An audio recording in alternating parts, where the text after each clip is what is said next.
আজকে প্যাসিস্ট হাসিনার প্যাসিজমের অন্যতম সহযোগী এবং তার অনেক আস্থাভাজন আজকে মোট 9জন আসামিকে বিজ্ঞ আদালতে উপস্থাপন করা হয়।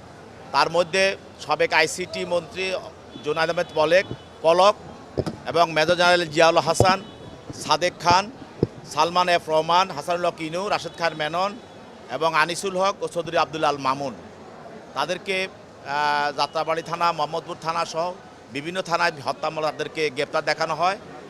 আর আরেকজন আসামি আপনারা জানেন যে কামরুল আশরাফ খান পটন, সে একটা নরসিংদীর সাবেক অবৈধ এমপি এবং তার বিরুদ্ধে আপনারা জানেন যে সে সার কেলেঙ্কারি আছে এবং সে হাজার টন সার অবৈধভাবে সে পাচার করেছে এবং কৃষকরা সেই সারগুলি পায় নাই।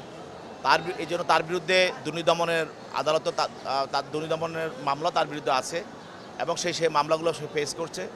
আজকে এই ফলটন থানার গত 28-10-23 তারিখে বিএনপির মহাসমাবেশে যেই পুলিশ এবং আওয়ামী লীগ, যুবলীগ, ছাত্রলীগ এবং তাদের সমর্থন পুষ্ট তারা যে আক্রমণ করে এবং সেখানে শামীম, যুবদল কর্মী শামীম নিহত হয়, ওই মামলায় পুলিশ প্রাথমিক তদন্তে এই পটনের, আশরাফ খান পটনের তার জড়িত থাকার বিষয়টা তাদের নজরে আসে এবং তদন্তে বেরিয়ে আসে।